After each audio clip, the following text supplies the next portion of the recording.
Kisah yang akan Ane tuliskan di bawah ini merupakan suatu peristiwa yang pernah terjadi di Pulau Kalimantan pada pertengahan tahun 90-an.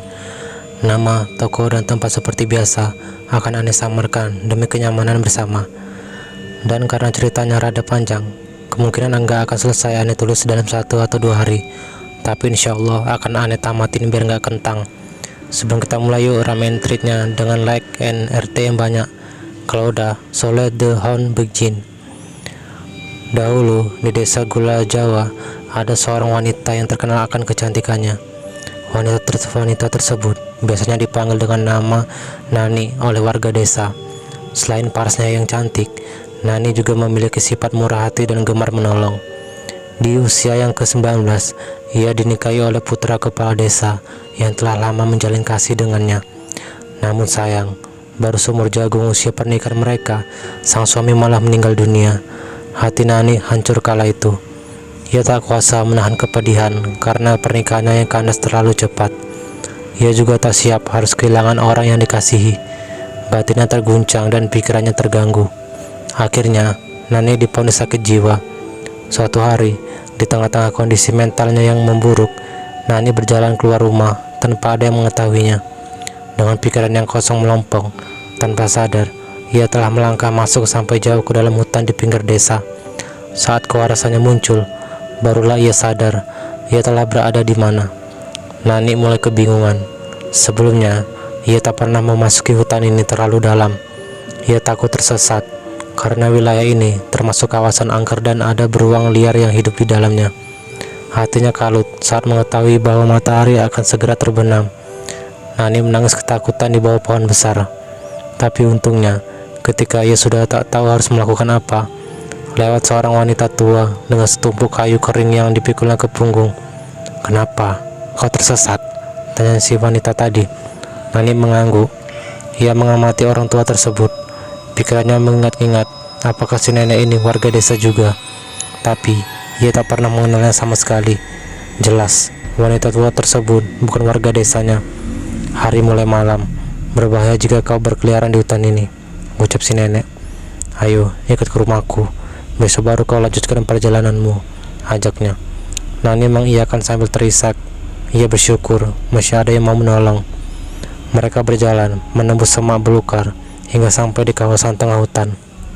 Tak lama kemudian, keduanya tiba di suatu gubuk yang terlihat sangat reot. "Itu rumahku," tunjuk si nenek. "Sekarang masuklah cepat." Nani sedikit ragu pada awalnya. Namun, setelah beberapa saat, ia langkahkan juga kakinya melewati ambang pintu gubuk tersebut sampai pada akhirnya ia tak pernah keluar lagi dari sana. Arham benar-benar tak habis pikir. Pemuda itu termangu memperhatikan pepohonan dan semak-semak yang berada di sekelilingnya. Perasaannya berkata bahwa ia telah beberapa kali melewati daerah tersebut. Tapi entah kenapa, ia masih gagal menemukan arah yang benar. "Bodohnya aku bisa sampai tersesat," rutunya pada diri sendiri. Padahal ia sudah melewati jalur seperti yang dikatakan oleh si tukang ojek yang ditumpangi tadi. Masih menurut si tukang ojek, dia hanya tinggal mengikuti jalan setapak yang berada di antara pohon-pohon sawit yang menuju pintu masuk desa. Dengan menempuh jalur yang dimaksud, dalam waktu sekitar 60 menit, seharusnya ia sudah sampai di desa Gula Jawa dengan berjalan kaki. Lagi pula, jalur tersebut merupakan akses satu-satunya menuju ke desa. Sangat mustahil bila ia bisa sampai tersesat. Arham pun tak menyangka, bisa-bisanya ia malah kehilangan arah. Ia lelah hilir mudik setelah beberapa jam mengitari kawasan itu. Namun, desa tujuannya tersebut tetap saja masih belum kelihatan. Arham mengusap peluh yang membanjiri kening. Ransel yang bergantung di pundaknya jadi terasa lebih berat. Mendadak, timbul rasa sesal yang terbersit di hatinya. Aneh saja, ia tak ditugaskan oleh dinas pendidikan untuk mengajar di sekolah dasar satu-satunya di desa tersebut. tentu ia akan berpikir berkali-kali untuk datang ke wilayah terpencil seperti ini. Padahal karirnya sebagai guru baru saja hendak dimulai.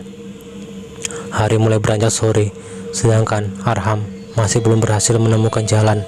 Ia frustasi. Menjalankan menuju ke desa, jalan yang menuju arah kembali pun ia tak ingat. Ia sadar dirinya telah terperangkap di dalam hutan. Matahari nyaris terbenam di ufuk. Bias-bias gelap penanda datangnya malam mulai menghiasi langit. Hati Arham semakin cemas. Sendirian di rumah saja terkadang ia merasa tak nyaman, apalagi harus bermalam di dalam hutan seperti sekarang.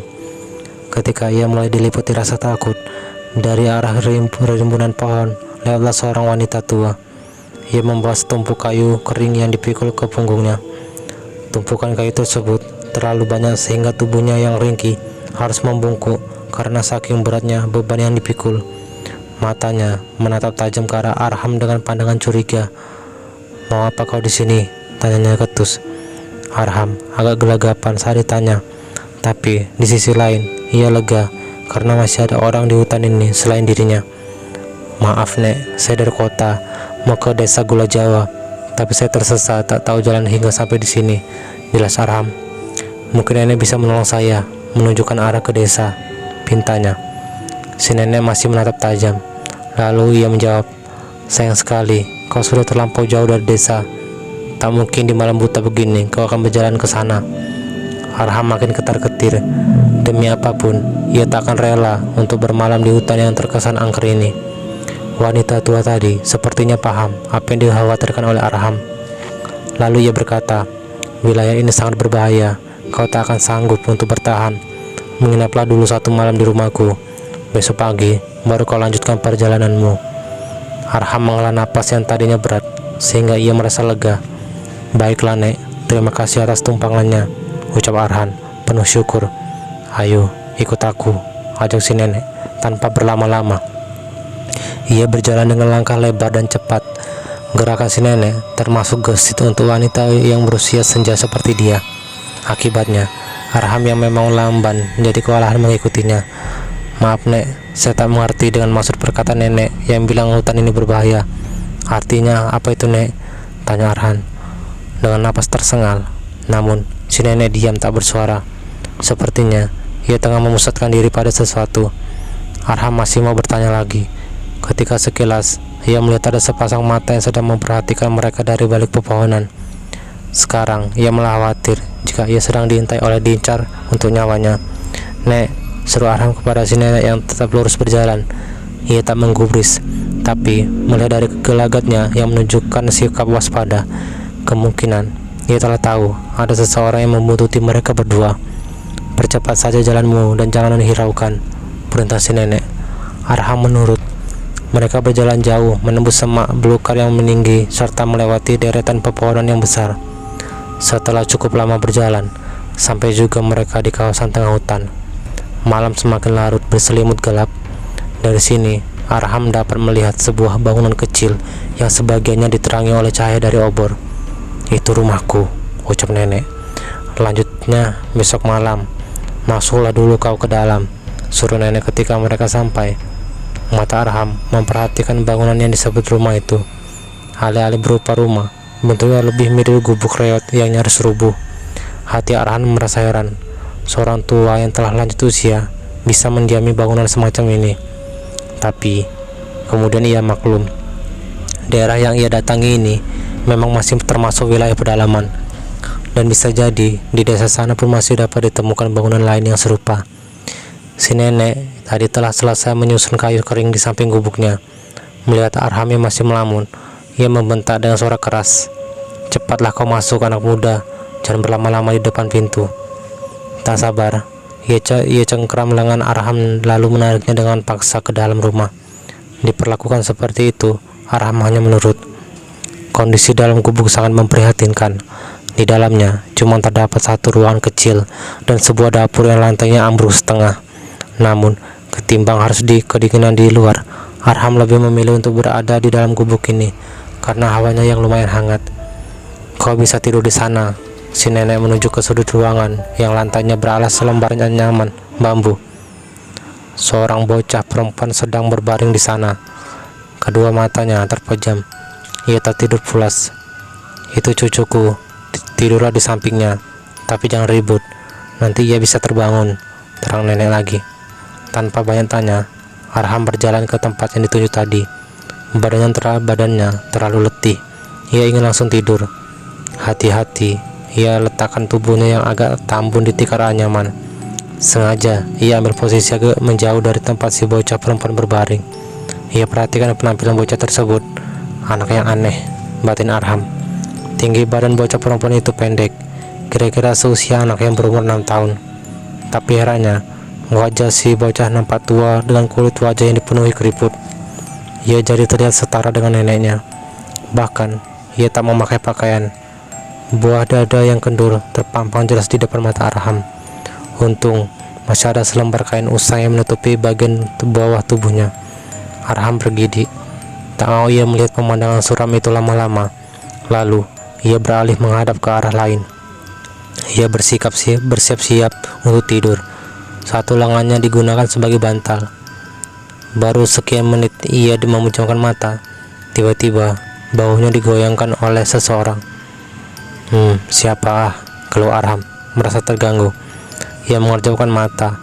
Di hadapannya berjongkok seorang gadis dengan penampilan lusuh dan kumal. Gadis ini buru-buru menempelkan satu jarinya di bibir, seraya menunjuk ke arah si bocah perempuan yang masih terlelap. Arham langsung paham isyarat tersebut. Siapa kau? Pelankan suaramu. Dengar, kau harus segera pergi dari tempat ini sekarang juga, jawab si gadis tadi dengan nada berbisik. Arham bingung tak mengerti. Aku hanya menumpang untuk istirahat. Besok aku akan meminta nenek itu mengantarku ke desa. Kenapa kau malah menyuruhku pergi? Jelasnya. Gadis itu tersenyum sinis. Kau ini lugu sekaligus dungu. Kau tak akan pernah sampai ke desa sebelum besok pagi. Otak Arham mencerna ucapannya. Tetap saja ia tak paham. Apa maksudmu? Sekarang aku yang tanya. Kenapa kau bisa ada di sini? Tanya si gadis tak sabar. Arham menjawab. Aku tersesat ketika masuk ke hutan. Nenek itu yang membawaku ke gubuk ini. Perempuan misterius itu menyeringai, sinting. Lalu ia memukul pelan kepala Arham. Goblok kau. Wanita tua itu sengaja telah menyesatkanmu supaya kau masuk ke dalam perangkapnya, terangnya. Arham mengelus-ngelus kepalanya yang sakit. Tapi, kenapa kau bisa tahu aku berada di sini? Tunggu, kau yang membutuhkanku tadi kan? Tebak Arham. Mulai waspada jika si gadis bermaksud jahat. Ya, aku yang menguntitmu agar aku bisa menyelamatkanmu, tolol, sahutnya galak. Maaf, tapi sungguh aku tak memahami semua omonganmu barusan. Aku baik-baik saja. Kenapa kau mesti menolongku? Gila Arham. Apa maksudmu nenek itu? Mungkin jika aku tak bertemu dengannya, bisa jadi aku masih berada di dalam hutan saat ini, bantahnya. Si gadis mencengkram kerah baju Arham, kemudian menariknya dengan paksa. Ku beritahu ya, dia bukan makhluk baik hati seperti yang kau kira. Kalau masih tak yakin dengan ucapanku, sana lihat sendiri. Lalu Arham didorong ke bawah jendela yang ringsek. Agak ragu, Arham menjulurkan kepalanya sedikit untuk mengintip keluar gubuk. Ia melihat nenek tadi sedang berbicara dengan seseorang. Namun, bahasa yang mereka gunakan kedengarannya asing di telinga Arham. Arham memperhatikan orang yang diajak bicara oleh si nenek itu. Lalu ia terperanjat. Astaga, desisnya. Sosok wanita tersebut tak memiliki bentuk fisik layaknya manusia normal. Perawakannya kurus tinggi, sekitar 2 meter lebih.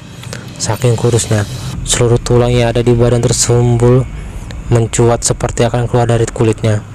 Ditambah lagi, rambutnya yang tergerai berantakan memanjang hampir menyentuh tanah. Ia juga telanjang bulat, memamerkan sepasang buah dada yang menggantung hingga sampai ke bagian perut. Dan yang lebih aneh, kedua kaki wanita tersebut melengkung ke belakang layaknya kaki hewan. Sungguh, pemandangan yang menyakitkan mata bagi orang yang sehat akal. Arham terhuyung ke lantai gubuk. Ia terperangah. Seumur hidup, baru sekali ini menyaksikan ada manusia dengan bentuk tak lazim seperti itu. Apa itu? Bisiknya dengan bibir bergetar. Makhluk keparat itu adalah penguasa hutan ini, dan si nenek tua bangkai membawa adalah pelayannya. Intinya, mereka semua bukan manusia, jawab si gadis. Mereka mau apa dariku? Tanya Arham lagi.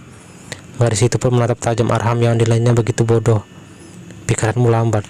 Sudah jelas mereka hendak menjadikanmu dirimu makan malam buat mereka, dan mereka sudah lama tidak menyantap nyawa manusia.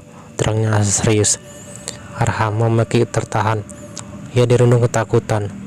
Tak ia kira dirinya bisa terjebak dalam situasi mencekam seperti saat ini. Hei, tapi bagaimana kau bisa tahu tentang semuanya? Wajah si gadis muram. Karena aku pernah menjadi korban mereka, bisinya. Arham berpikir, sudah cukup. Yang terpenting sekarang, kau harus ikut denganku keluar dari gubuk ini. Aku akan mengantarkanmu menuju desa sebelum terlambat, ucap gadis tersebut. Mereka lalu bergerak perlahan. Ada jendela di bagian dapur. Tadi aku masuk lewat situ, jadi kita akan keluar dari sana tanpa ketahuan. Namun, Arhan memegang tangan si gadis untuk menghentikan dia. Tunggu dulu, katanya. Kenapa aku harus mempercayaimu, sedangkan aku saja tak mengenal siapa engkau sebenarnya? Gadis itu menoleh kepada Arhan. Bibirnya tersenyum, tapi terkesan sendu.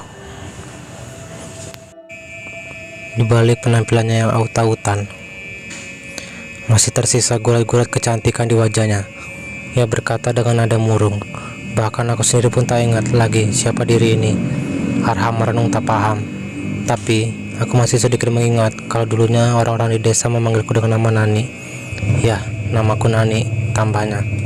Lalu ia mengajak Arham untuk bersiap-siap. Sudah, cukuplah obrolan, kita akan lekas kita pergi sebelum mereka menyadari aku ada di sini.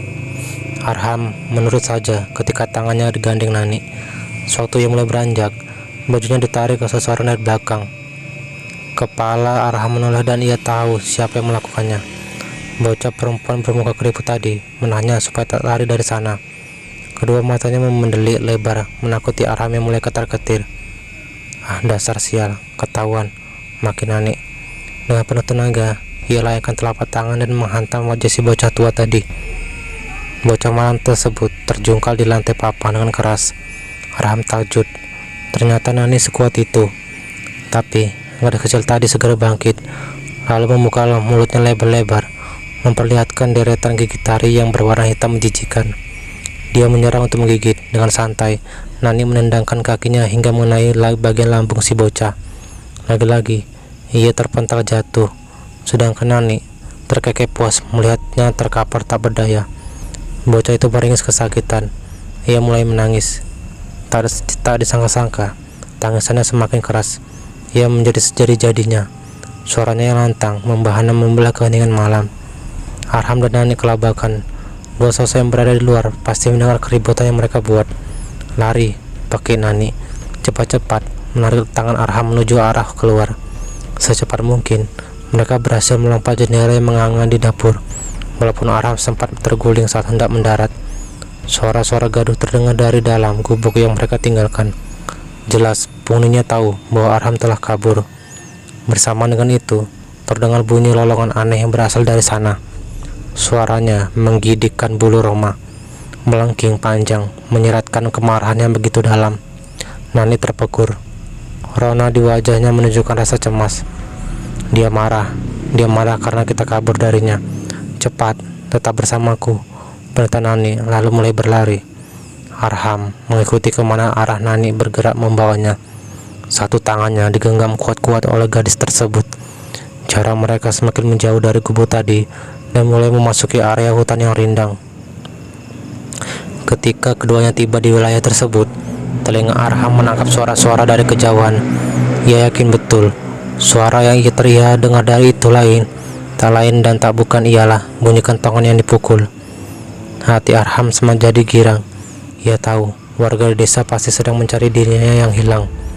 Suara ketokan-ketokan berbunyi semakin nyaring, semakin riuh dan kian mendekat. Arham berhenti berjalan. Nani menatapnya heran. Kenapa kau berhenti? Arham berkilah. Tidak kau dengar suara itu? Warga desa pasti sedang mencariku. Kita tunggu saja mereka di sini. Bola mata Nani membeliak. Ia memandang Arham dengan jengkel. Kau sungguh tolol.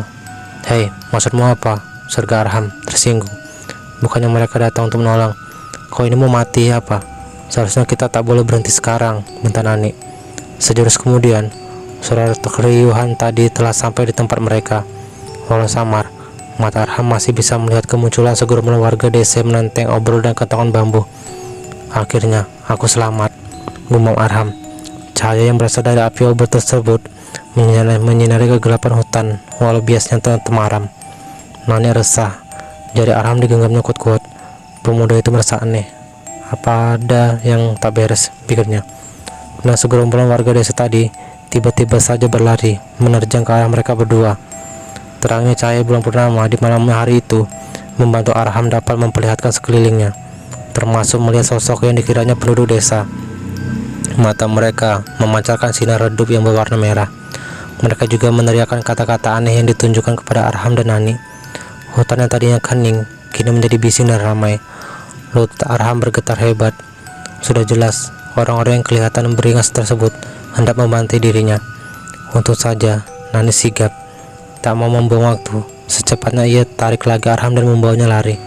Sosok bawa mata merah itu tak mau kehilangan buruan mereka. Lari mereka semakin laju, gerakan mereka pun semakin tangkas. Senjata-senjata semacam parang maupun golok berterbangan dari tangan mereka. Namun, tak ada satupun yang mengenai Arham maupun Nani.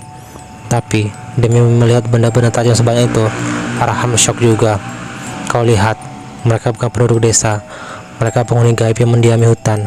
Teruslah berlari, agar kau tak jadi korban keganasan mereka, jelas Nani. Di tengah-tengah kegelapan malam, keduanya menerobos belantara. Para penghuni hutan berbondong-bondong mengejar. Bahkan, jumlah mereka kini bertambah. Kondisi Nani tetap prima, walau telah berlari sekian jauh. Sayang, Arham tak mampu mengimbangi. Fisiknya memang lemah. Kini ia mulai sempoyongan. Kakinya sakit, jantungnya serasa mau copot karena lari tanpa berhenti. Arham terhuyung, lalu ia tersandung akar pohon dan jatuh bergulung di tanah yang berlumpur. Ia berusaha untuk berdiri, tapi si nenek tua muncul di hadapannya. Di tangannya tergenggam sebilah tombak bermata runcing dan siap untuk dihujamkan ke dada Arham. Merasa nyawanya akan berakhir, Arham menutup mata. Ia pasrah jika harus mati. Si nenek tertawa keras seraya mengaitkan senjatanya.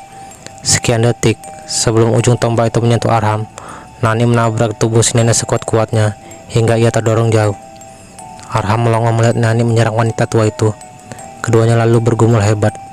Sebentar saja Nani sukses merampas tombak dari lawannya.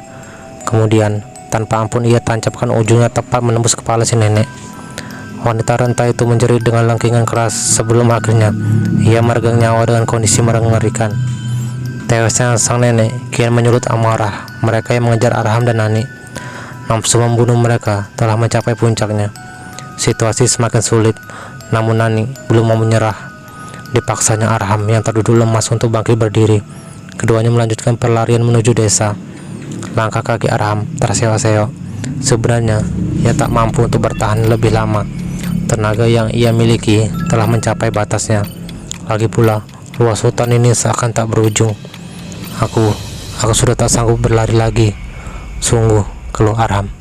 Usai ia mengucapkan kalimat barusan, suara lolongan yang mereka dengar dari gubuk desa di sana tadi sekarang terdengar kembali. Namun, kali ini nadanya jauh lebih menakutkan. Nani terkesiap. Ia sadar betul, bahaya yang sesungguhnya baru saja dimulai. Arham masih belum mau bergerak, padahal mereka sudah semestinya harus segera melarikan diri lagi. Sekali lagi, ia memaksa Arham, tapi pria itu menggeleng lemah. Tenaganya telah terkuras total. Sekujur tulang di tubuhnya seperti mau lepas, apalagi di bagian kaki. Kau ini mirip banci, baru lari sedikit saja tapi kau sudah teler. Lelaki macam apa kau ini? Bentak Nani. Tapi Arham tak mau pusing. Kesal melihat tingkahnya, Nani menampar muka Arham dengan penuh emosi. Kalau kau masih sayang nyawa, kau harusnya paksakan dirimu jika mau selamat. Jarak ke desa sudah tak seberapa jauh dari sini. Kumohon, jangan sia-siakan perjuanganku untukmu setelah melalui semua ini. Hati Arham mencelos setelah ditampar dan dibentak Nani. Lalu, ia menuruti juga seruan wanita itu untuk kembali lari. Lolongan buas tadi memekikan telinga mereka, disusul dengan kemunculan sosok makhluk bertubuh jangkung dan berkaki kuda yang melompat menerobos pepohonan. Nyala merah di matanya menyemburatkan hawa jahat yang kentara. Sekali saja ia mengayunkan kaki hewannya, maka langkah yang dihasilkan begitu panjang dan lebar.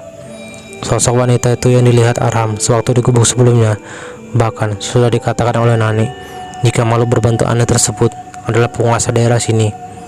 Makhluk tersebut berlari kencang hendak menerjang mereka berdua. Arham menangis ketakutan. Keringat dingin membasahi sekujur tubuh.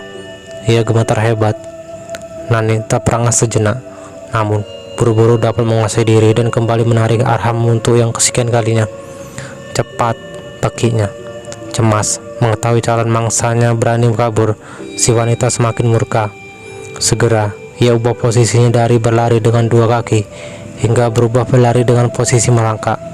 Dalam bentuk demikian, gerakannya menjadi jauh lebih cepat. Lidahnya yang bercabang terjulur memanjang keluar dari mulut, sementara gigikannya yang angker membahana di seantero hutan. Bahkan Nani yang tadinya bersikap pemberani dan tangguh tak kuasa menyembunyikan rasa takutnya pada makhluk tersebut. Yang bisa ia lakukan saat ini hanya menjauhkan Arham dari cengkeramannya. Keduanya mati-matian berusaha menghindari tangkapan si penguasa hutan.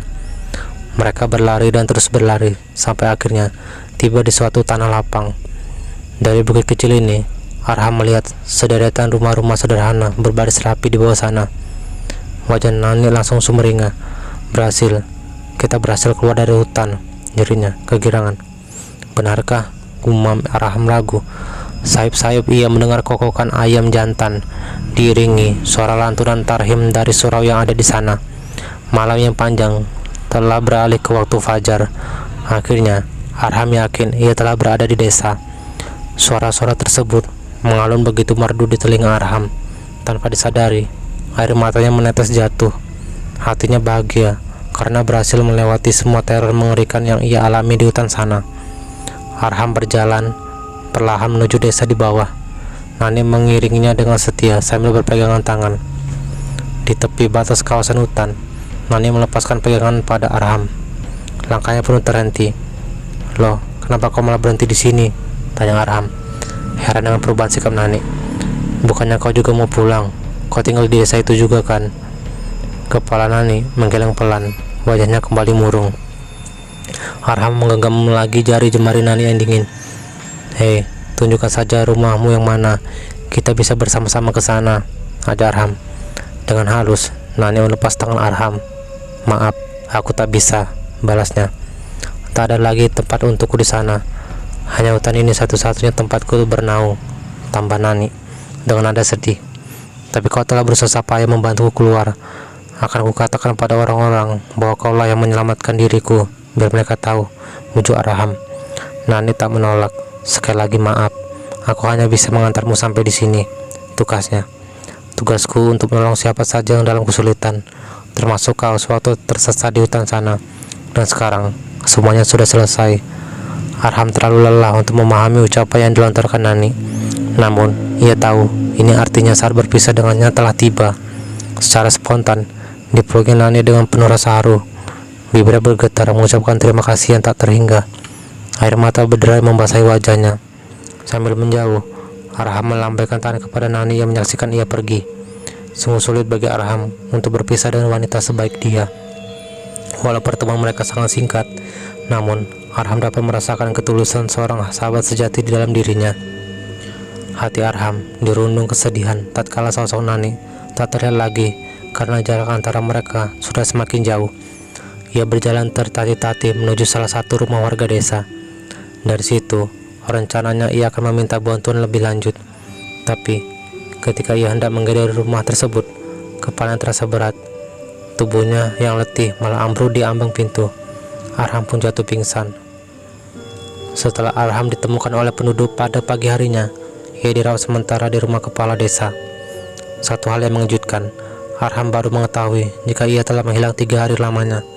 Padahal ia merasa hanya berada semalam saja di hutan sana. Ada warga yang mengatakan bahwa hutan di kawasan pinggir desa tersebut memang angker. Namun jarang sekali ada orang yang tersesat di dalamnya. Dan menurut pengakuan warga juga, baru kali ini ada orang luar yang kesasar saat hendak masuk ke desa mereka. Arham jadi malu, tapi pikiran Arham masih linglung. Beberapa pertanyaan yang diajukan oleh kepala desa tak dapat ia simak dengan seksama. Kejadian demi kejadian aneh yang berlangsung selama ia berada di hutan seolah hanya seperti mimpi buruk belaka. Ia sudah lupa detailnya seperti apa. Sekilas, Arham ingat dengan seseorang yang telah menyelamatkan dirinya dari mara bahaya ketika ia dikejar di hutan. Tanpa bantuan dari orang-orang tersebut, mustahil dirinya berhasil keluar dari wilayah tersebut dalam keadaan hidup. Nani, ia ingat betul dengan nama itu. Kepala desa dan beberapa warga yang ada di situ terperanjat mendengar arahan.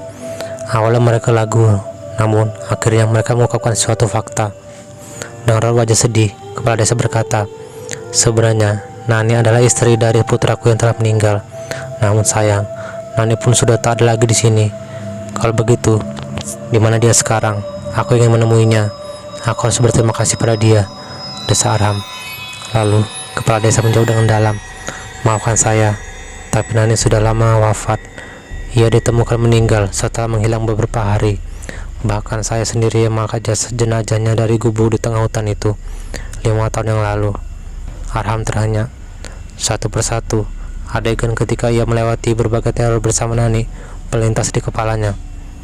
Terlalu banyak yang belum ia pahami seutuhnya mengenai peristiwa malam tadi. Arham berpikir keras, namun tak juga menemukan jawaban yang pasti. Hati Arham pilu.